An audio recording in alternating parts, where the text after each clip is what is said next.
Hello, welcome back to another video tutorial here at Geekatplay Studios. My name's Gary Miller. The other day someone sent me an email and asked if I could model a door handle, and they sent me a picture of it, or not a door handle but a knocker that you would have on a door, and they sent me a picture of it, and this is what the object looked like, and this is what I created here in Hexagon. So that's this is today's tutorial, how to create something like this.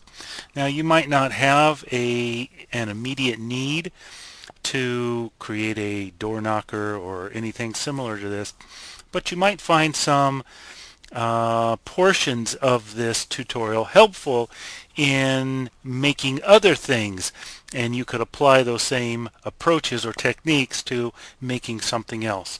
So this is the project we're going to model today, and to begin with, rather than use the line tools that Hexagon provides to create the outline shape for this door knocker, I'm going to create my outline shape here in Illustrator, because it does its purpose of creating lines is much better than the line creating tools in Hexagon. If you don't have Illustrator, you can do this exact same thing in Corel Draw, and it is a little bit cheaper for you. Okay, to begin with, let me get rid of that shape. I'm going to come up here to View. I want to show my background grid, and I'm going to come over here and select my rectangle tool, and I'm going to hold down Shift so that instead of drawing a rectangle, I now have a square, and I will fill that in with, well, I'll just leave it blank. Now I want to create a circle, so I'll use my ellipse tool, hold down Shift, and create a circle, and that is roughly the size I want. That's good. Select both of them, and I'm going to center them in my screen and center them to one another. Now I want to use my transform tool or my pathfinder tool to create one solid object out of this, create one compound path. So I'm going to come up here to Window and choose Transform. No, excuse me, I want Pathfinder. Window and Pathfinder, and I want to click on this button right here, and now in just a few mouse clicks I was able to create this compound path, where if I were trying to do this in Hexagon, it would be much more difficult. Now we can keep it just like this and import it into Hexagon, and then simply grab the corners here and add a radius to them, or add a bevel or a chamfer to them. But I think we'll do something a little bit different, and we will do all that here in Illustrator just to well, just to make things difficult. So I'm going to bring it right up here so that it is at the corner here of this grid, and it doesn't matter where. I'm going to use this tool right here, which is, I think, the point selection tool, and I'm going to select that point, and I'm going to bring it up. What I want to do is select View. I want to snap to Grid. Let me zoom out a little bit. Come back. I want to grab this point here, and I'll drag it right up there. Okay, so now I have this nice sharp ear right there. Okay, select all three of those points. I'm going to come down here and use my Add Anchor Point tool, which is the little pin tool here with the plus on it. And at the same location, I'm going to add an anchor point. What I probably want to do, though, is turn off Snap to Grid. And I'll add an anchor point there, and add an anchor point there. Come back to my point tool, and I will select this point here, hit delete on my keyboard, excuse me, select that one and hit delete. Alright, well, I guess I'll have to join these now, and right click, and I want to join them. There we are. Now what I want to do is I want to round off these corners here. So I will select this one, and well, I'm going to come over here and use this, and I forget the name of it, and my tooltips don't pop up, but it is right here in your pin tool, convert anchor point tool. I will grab this path, and now I'm just going to drag out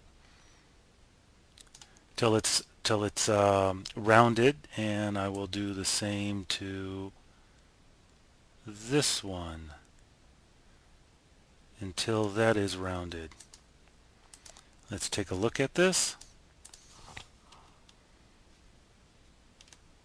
I think I dragged them out a little too far. Let me come back.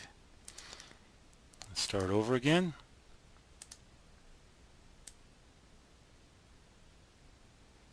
There we are. And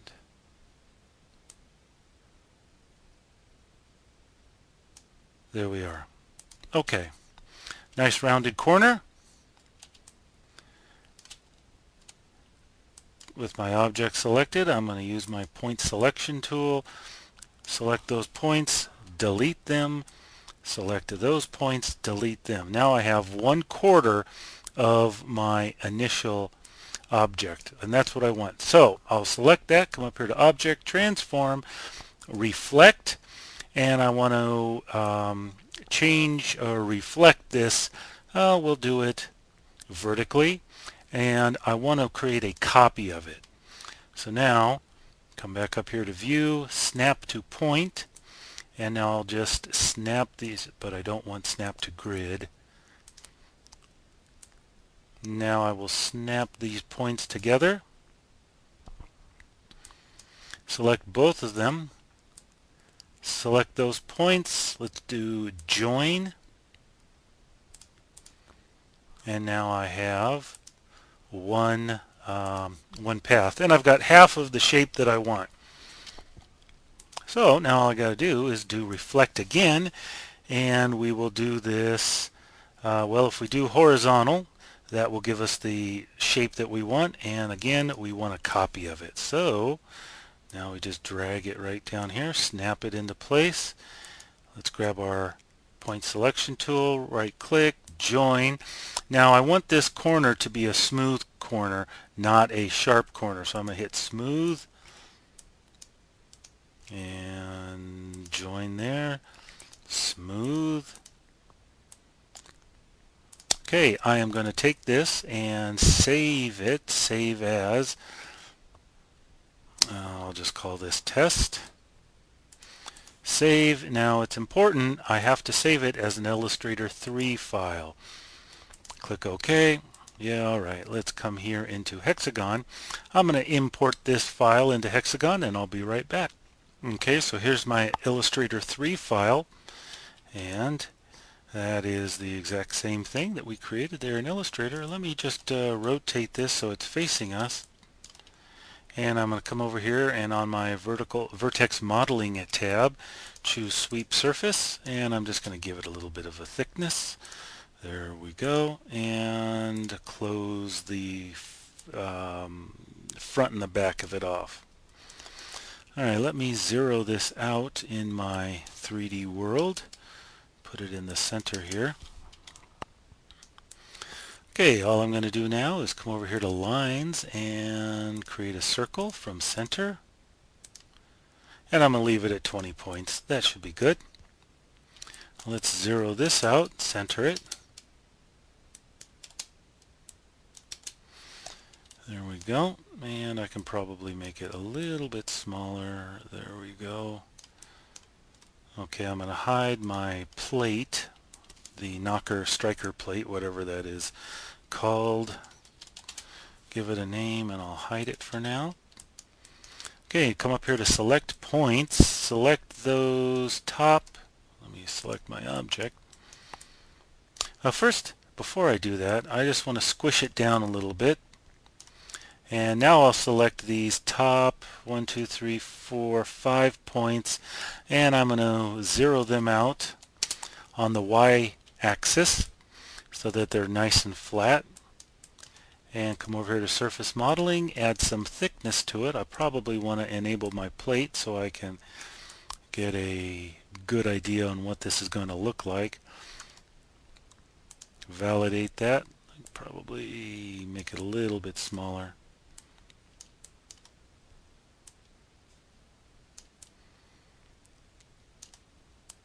Okay. Come here to select edges, select that center edge, and I'm going to loop that and then hit F on my keyboard. Now it selects all of those. I don't need those, so I'll delete them. Come back to select edges, select those, hold down Shift, select those, and I'm just going to move this apart and create more space in here. That'll do it. And come back to vertex modeling, and I'm going to close both ends off, validate that. Select faces, select that face, and I'm going to copy and I'm going to paste it. Sweep surface, and let's add a little bit of a sweep to that. Validate that, and now I'm just going to scale this up. Probably want to close off that, and let's lay it on that little face right there. I'll come back, select that, Control D to duplicate that object, and we will lay this one right over there.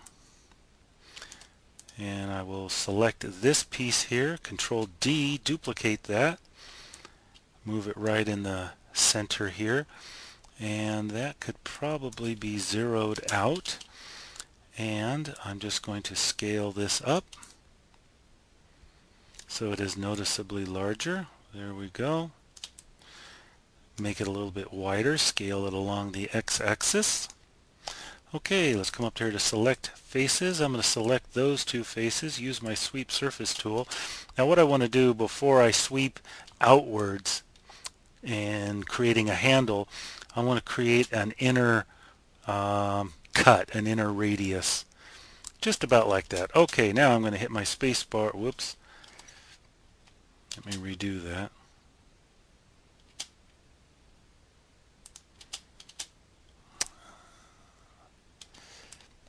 You know what, I will drag that out later. Okay, and I will just pull that out a little bit. There we go. Validate that. Let me select those two, Shift plus the plus key, and now I'll just drag that out a little bit. There we go. Okay, come up here, select points, select those points. Now I want to zero them out along the blue axis, which is the Z-axis, so that they are all flush. Select those faces, and I'm going to delete them. Okay, with my select faces, I'll select that face, I will select that face, sweep surface tool, and I'm just going to add a little bit of a inner radius. Just about like that. Validate that. Now let's see what that looks like if we add a little bit of smoothing to it. And we're going to need to delete this face here. So I'll select it, delete it, and I will delete that face there. I will turn off the dynamic geometry on this object. And now I'll seal it up. There we go. Now with this ring, this handle here, I want to add a little bit of smoothing to that, but these faces here are going to get kind of pinched, so I will just go ahead and delete those now. The only reason why I left them on is so that we could align these things, whatever they would be called, align them up to it. So let's add one level of smoothing to that, and that looks good. Probably collapse that. Let's bring our plate back into view. Well, it's a little bit longer here than it needs to be. So I will select edges, select those edges, delete them, select these. Now these could be zeroed out along the Z-axis. And now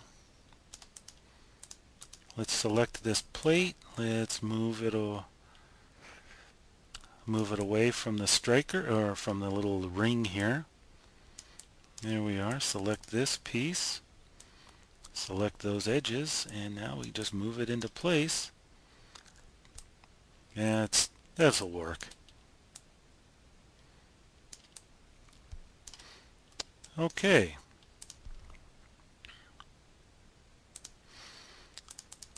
And there is our little knocker. There is one other thing I would probably want to do, and maybe add some smoothing to these as well. But this thing, it just has too many rough corners. So let me add a little bit of bevel to that. Select that, loop it. Now we've already got a lot of ingons on here, and we're going to have some shading problems when I go to apply a bevel. Watch what happens when I put a chamfer on here. Let's put a range of 2, and let's add a little bit of chamfer, validate that. Okay, you see, we had these other pieces. We've got some serious issues here, and even if you convert those ingons to solid lines by coming over here to utilities and using triangulate non-planar faces, you will still have, while it looks a little bit better, you'll still have these shading issues. So let me back up here, take and undo that, and I'll show you what I think is probably a little bit better way to add a bevel to that. So let's select that edge, hit L on the keyboard to, select faces. Select that face, come over here to vertex modeling, sweep surface. I'm just going to add a small inner radius. There we are. Now I'll select edges, select that edge, L on the keyboard. Now I will add my chamfer to it. Let me zoom in here so I can see what this is going to look like. Just a slight chamfer, just to knock off that hard edge, validate that, and now that looks a whole lot better. You don't have the crazy shading problem with those ingons. So this is the final project. This is making a little door knocker here in Hexagon and Illustrator. So that's it for this tutorial. Thanks for watching here at Geekatplay Studios. My name's Gary Miller. Have a good day.